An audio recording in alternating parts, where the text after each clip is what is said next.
should founders be looking for a CTO that just has the technical chops to accomplish the job, or should they be very picky and look for somebody who their idea truly resonates with that person?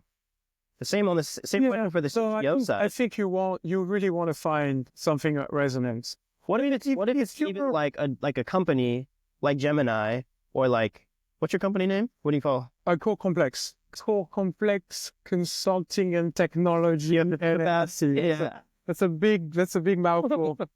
Yeah.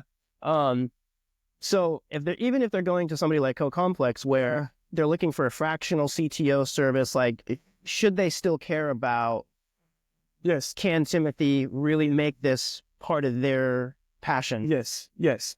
Well, so I think the reason is that the prices I'm going to bill mean that I'm going to be involved in your project, as bouncing ideas, giving advice, and having a fairly deep understanding of what you're building, what the dangers are, what the important notes to hit are, right? Because for the price, I have to ask, because I'm a freelancer in the United States with 20 years of experience. I'm not going to be the guy that just does the technical execution. Yeah. Because otherwise you can go to an offshore team. You can try to find any offshore team. Even in the US, you can find contract development teams that all they do is contract development, and they have the scalability.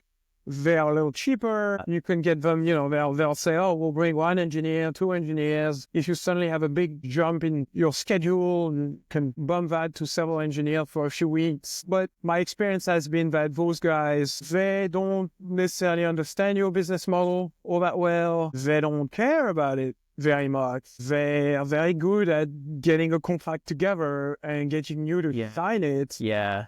And it was really true in the mobile app era. Mobile apps era, some of those studios really crank them out, find founders, they have 200,000, 300,000, they charge them 150,000 to build a mobile app, back-end included, front-end, everything. Takes 4 months, 5 months roughly, and then the founders like, it's not useful. Like, this product, I spent so much and I'm not really closer to the idea I had. It sounds like you're saying it's almost a quality by the hour calculation.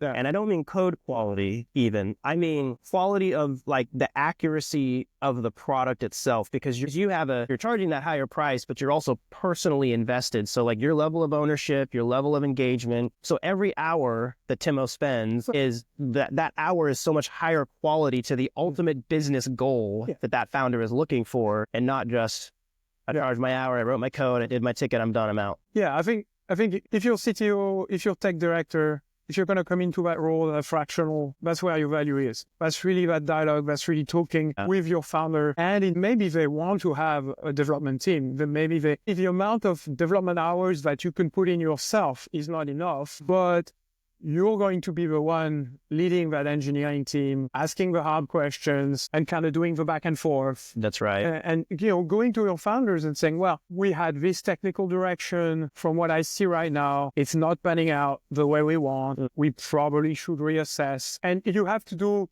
one thing I tend to do. Just in general, as a tech guy, I tend to underpromise and overdeliver. I'm always trying to be the guy who says, okay, I'm not sure we can do all of this, but we can at least hit those marks, and then we'll see where we are and if we can finish it and kind of deliver a full product. But I also try to bring value, knowing that you start on an idea, you start on the implementation, and there's going to be surprises, and being really good at quickly saying, okay, we need to change, we need to just do a little adjustment. We can't quite deliver this because, it's too much strain on the machines. Like, it would cost too much to run it at this kind of rate. But maybe we can get by. Like, we can have a compelling enough product if we reduce our resolution there, or if we take this different hardware might turn out to be good enough. Yeah. Not be.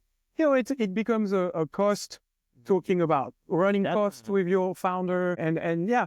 That's a really good point too, because what I hear you saying is you're going to be, again, because you're in the mindset of how do I help the business goal, the options that you bring to the table, whenever there's a roadblock, there's three ways you can go. And when you approach that, you're approaching it from the perspective of how do I get you to the end goal, not from the perspective of just, well, here's a bunch of random options you choose because I don't want the responsibility, right? So there's that. And so to be clear, offshore team, remote teams, hired contract providers have a lot of usage. They're very good. They're boots on the ground. Sometimes throwing bodies at a problem is actually a solution, right? Sometimes.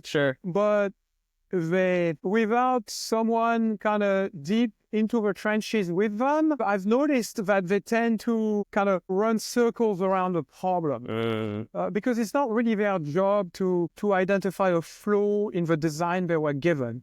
So sometimes they'll tiptoe around a bad idea or something that is not actually actionable. Like we can't really deliver on this feature, but they're not. It'll take a long time before they actually say it. Right? Because it's they have negative pressures on that, right? Like they're continuing to get paid. So they don't really have an interest in coming out and saying this feature doesn't work. We need That's right. They could, but they're not incentivized. They're not incentivized, right? And so that's what your tech founder, your guy, your CTO, you have to do. That's right.